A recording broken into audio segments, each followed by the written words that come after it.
महानगरपालिका निवडणुकांचा जो निकाल यंदा पाहायला मिळालाय त्यात भाजपनं बहुतांश ठिकाणी वर्चस्व टिकवलंय। अगदी मुंबईत तर पहिल्यांदाच सर्वाधिक जागा भाजपच्या निवडून आल्या आहेत। या सगळ्यात निवडणूक जास्त प्रतिष्ठेची झाली ती पुणे आणि पिंपरी चिंचवड महानगरपालिकेची। यात अजित पवारांनी बरंच लक्ष घालून दोन्ही शहरं पुन्हा आपल्याच ताब्यात कशी येतील यासाठी मोर्चे बांधणी केली, मात्र अपेक्षित विजय मिळवता आलेला नाही। पुण्यात पराभव हा राष्ट्रवादीसाठी मोठा सेटबॅक मानला जात असतानाच आता अजित पवारांना त्यांच्या बालेकिल्ल्यात म्हणजे पुणे जिल्हा परिषदेत कोंडी करण्याचा भाजपचा प्रयत्न दिसतोय। गेली अनेक वर्षे पुणे जिल्हा परिषदेत राष्ट्रवादीची निर्विवाद सत्ता राहिली आहे। अगदी पक्षाच्या स्थापनेपासून आणि त्याआधी शरद पवारांनी काँग्रेसमध्ये असताना देखील पुण्याची सत्ता आपल्याकडेच राहील याची खबरदारी घेतलेली। पण सध्याची परिस्थिती राष्ट्रवादीला अनुकूल राहिली आहे का? भाजप आणि शिवसेना पुणे झेडपीत बाजी मारतील का? आणि पुणे जिल्ह्यात वारं नक्की कुणीकडे वाहत आहे याचाच आढावा घेऊयात आजच्या या तिसऱ्या व्हिडिओतून। नमस्कार, मी आरती शिंदे आणि तुम्ही पाहताय लगावबत्तीची विशेष सिरीज मिशन जिल्हा परिषद।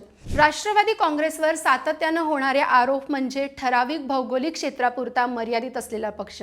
या ठराविक क्षेत्रात पुण्याचा समावेश होतो। अगदी पक्षाच्या स्थापनेपासून पुण्यावर राष्ट्रवादीचे वर्चस्व आहे।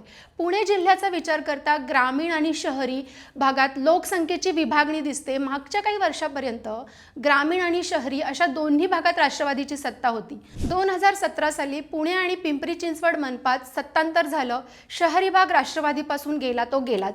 नुकत्याच झालेल्या निवडणुकीत हेच चित्र दिसून आलंय। मात्र 2017 साली भाजपने बरेच प्रयत्न करून देखील राष्ट्रवादीपासून जिल्हा परिषद खेचता आली नाही। 2017 साली बरेच प्रयत्न करून देखील भाजपला पुणे जिल्हा परिषदेच्या निवडणुकीत केवळ 7 जागांवर विजय मिळवता आला होता, तर शिवसेनेला 13 जागा मिळाल्या होत्या। राष्ट्रवादीने मात्र 75 जागांपैकी 44 जागांवर विजय मिळवून झेडपीवर एक हाती वर्चस्व मिळवलं होतं। पण तेव्हाची परिस्थिती आता राहिली नाहीये। शिवसेना आणि राष्ट्रवादी दोन्ही पक्षात फूट पडली आहे। मागच्या काही महिन्यात भाजपमध्ये जोरदार इनकमिंग झाली आहे। सध्याच्या राजकीय परिस्थितीविषयी सांगतेच, पण त्याआधी पुणे झेडपीची गटरचना पाहूयात।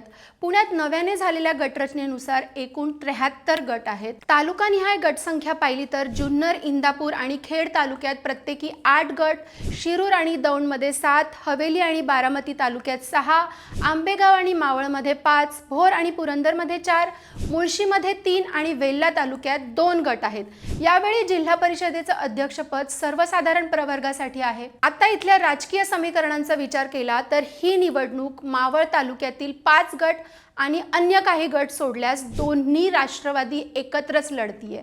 घड्याळ ही राष्ट्रवादीची निशाणी ग्रामीण भागात परिचित असल्याने घड्याळ याच चिन्हावर उमेदवार उभे केलेत। दुसरीकडे शिवसेना आणि भाजपमध्ये युती होऊ शकली नाहीये, त्यामुळे दोन्ही पक्ष स्वबळावर लढत आहेत। याशिवाय काँग्रेस आणि वंचित बहुजन आघाडी एकत्रित येऊन पुणे झेडपी निवडणुकीला सामोरे जात आहेत। आता थोडं लढती कशा असतील ते पण पाहूयात। तर विधानसभा निवडणुकीनंतर संग्राम थोपटे, संजय जगताप यांनी काँग्रेसमधून भाजपमध्ये प्रवेश केलाय। त्यामुळे पुरंदर आणि भोर मतदारसंघात भाजपची ताकद वाढली आहे। भोरमध्ये राष्ट्रवादीचे आमदार शंकर मांडेकर यांच्यावर पक्षाने या निवडणुकीची जबाबदारी सोपवली आहे। भोर, राजगड आणि मुळशीमध्ये राष्ट्रवादी त्यांच्या नेतृत्वात लढेल। पुरंदरमध्ये भाजप, शिवसेना आणि राष्ट्रवादी अशी तिहेरी लढत पाहायला मिळेल। पण भाजप आणि शिवसेना यांच्या लढतीत राष्ट्रवादीला यश मिळवण्यासाठी बरेच प्रयत्न करावे लागतील।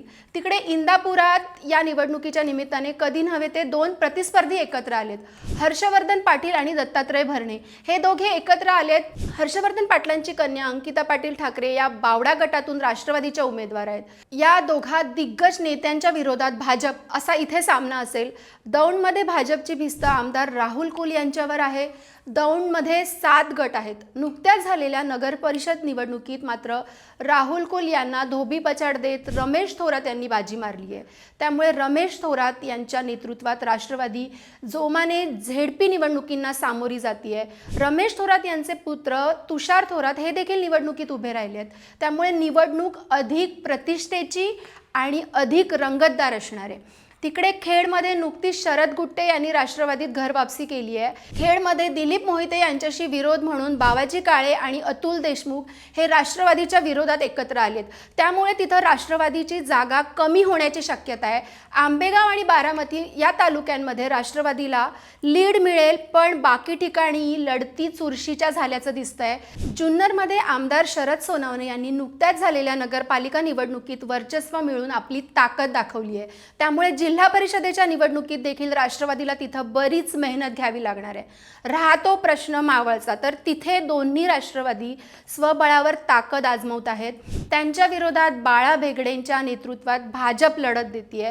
राष्ट्रवादीचा गड काबीज करण्यासाठी भाजपच्या संग्राम थोपटे, संजय जगताप, बाळा भेगडे, प्रवीण माने, राहुल कुल यांच्यावर जबाबदारी असेल।